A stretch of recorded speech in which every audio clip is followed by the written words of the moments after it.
नमस्कार दोस्तों, स्वागत है आप सभी का आपके अपने YouTube channel Gyandeep Hindi YouTube channel पर।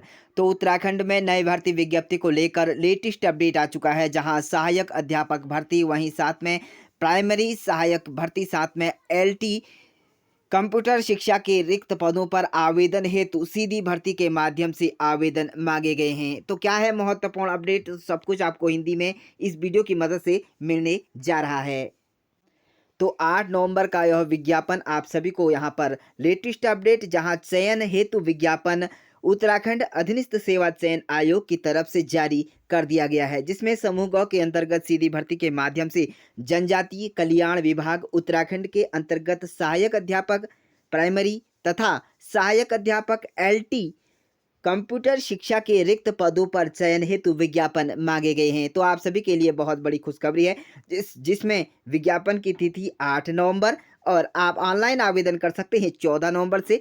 ऑनलाइन आवेदन करने की अंतिम तिथि 10 दिसंबर 2024 है। वहीं अनुमानित जो लिखित तिथि परीक्षा की तिथि है वह 23 फरवरी 2025 को रखी गई है। तो बात करेंगे कुल कितने पद हैं, तो इसमें कुल 27 पद हैं, जिसमें सहायक अध्यापक प्राइमरी के 15 पद और सहायक अध्यापक LT कंप्यूटर शिक्षा के 12 रिक्त पदों पर आवेदन, यानी कि कुल 27 पदों पर सीधी भर्ती हेतु चयन हेतु ऑनलाइन आवेदन आमंत्रित किए जाते हैं। 10/12/2024 ऑनलाइन आवेदन करने की अंतिम तिथि है। बात करेंगे इसमें कौन से कैटेगरी के कितने पद रखे गए हैं। कुल पद यहाँ पर जो हैं वह सहायक अध्यापक प्राइमरी के लिए 15 पद रखे गए हैं, जिसमें महिलाओं की बात करें तो यहाँ पर 6 पद उत्तराखंड की महिलाओं के लिए रखे गए हैं और अनारक्षित के लिए 8 पद। कुल यहाँ पर 15 पदों के लिए आवेदन मांगे गए हैं। बाकी कैटेगरी आप यहाँ पर देख सकते हैं। वहीं बात करेंगे लेवल 6 का, आपको यहाँ पर वेतनमान दिया जाएगा और वेतनमान 35,400 रुपये से लेकर 1,12,400 रुपये तक आपका वेतनमान रहेगा। आयु सीमा की बात करें तो 21 से 42 वर्ष तक के अभ्यर्थी आवेदन कर सकते हैं। पद का स्वरूप अपराजित, स्थायी, अस्थायी यहाँ पर रहने वाला है। वहीं बात करेंगे अनिवार्य शैक्षणिक अर्हता की, तो इसमें आप सभी के लिए जो शैक्षणिक अर्हता रहने वाली है, भारत सरकार द्वारा स्नातक उपाधि या आप सभी को द्वितीय प्रारंभिक शिक्षा शास्त्र जो डिप्लोमा, DLED और साथ में आपके पास DLED नहीं है तो BTC आपके पास होनी चाहिए, या अथवा आपके पास इंटरमीडिएट, साथ में 4 वर्षीय प्रारंभिक शिक्षा शास्त्र में स्नातक और BLED आपके पास की उपाधि आपके पास होनी चाहिए। वहीं अगर आपके पास यह भी नहीं है तो आपके पास भारत द्वारा विधि द्वारा स्थापित विश्वविद्यालय से संबंधित विषय में स्नातक उपाधि और शिक्षा शास्त्र में द्वितीय वर्ष डिप्लोमा आपके पास, विशेष शिक्षा आपके पास होनी चाहिए। तो यह आपके पास शैक्षणिक योग्यता होनी चाहिए। या आप दूसरे नंबर पर इस पर होगा जो सहायक अध्यापक की भर्ती के लिए आप यहाँ पर अभ्यर्थी, आपके पास प्राइमरी अध्यापक के हेतु आपको UTET आपके पास 1 होनी चाहिए या CTET आपके पास 1 की परीक्षा उत्तीर्ण होना अनिवार्य है। तो यह आपके पास।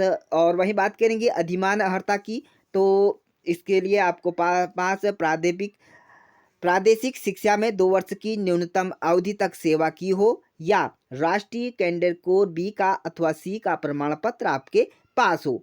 वही बात करेंगे दूसरी जो 12 पदों के लिए आवेदन मांगे हैं LT के लिए कंप्यूटर शिक्षा के लिए यह पद निकाले गए हैं। कुल पद यहाँ पर 12 रखे गए हैं, जिसमें जो पदों की बात करें तो महिलाओं के लिए यहाँ पर अतिरिक्त में यहाँ पर महिलाओं के लिए जो पद रखे गए हैं 4 हैं और अनारक्षित के लिए 7, कुल मिला के 12 पदों के लिए यहाँ पर आवेदन मांगे गए हैं। वहीं आंदोलन के चिन्हित आश्रितों के लिए 1 पद रखे गए हैं।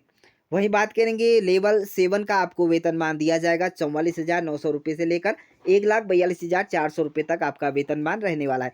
आयु सीमा सेम ही रहेगी और वहीं आपको यहाँ पर जो LT और सेम आपके पास जो शैक्षणिक अर्हता है जो ऊपर बताई वह सेम ही यहाँ पर रहने वाली है।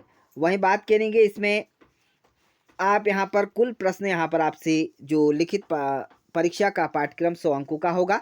वहीं ऑब्जेक्टिव टाइप से आपसे यहाँ पर प्रश्न पूछे जाएंगे और 2 घंटे की आपकी परीक्षा रहने वाली है, जिसमें OBC श्रेणी के अभ्यर्थियों को 45% और साथ में जनजातीय श्रेणी के अभ्यर्थियों को 35% न्यूनतम अंक लाना अनिवार्य है। तो इस बात का आप ध्यान दें।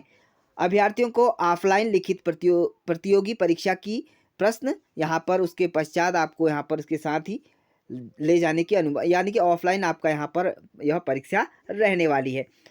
तो यह आपके पास महत्वपूर्ण है। तो इन पदों के लिए कुल 27 पदों के लिए आवेदन मांगे गए हैं। तो इनके लिए आप आवेदन कर सकते हैं और किसी भी प्रकार की अन्य जानकारी के लिए आप हमारे कमेंट बॉक्स में कमेंट जरूर करें, आपकी हेल्प ज़रूर की जाएगी। तो उत्तराखंड से जुड़ी नई जानकारी और साथ में उत्तराखंड से नई वैकेंसी से जुड़ी नई जानकारी प्राप्त करने के लिए हमारे यूट्यूब चैनल को सब्सक्राइब ज़रूर करें।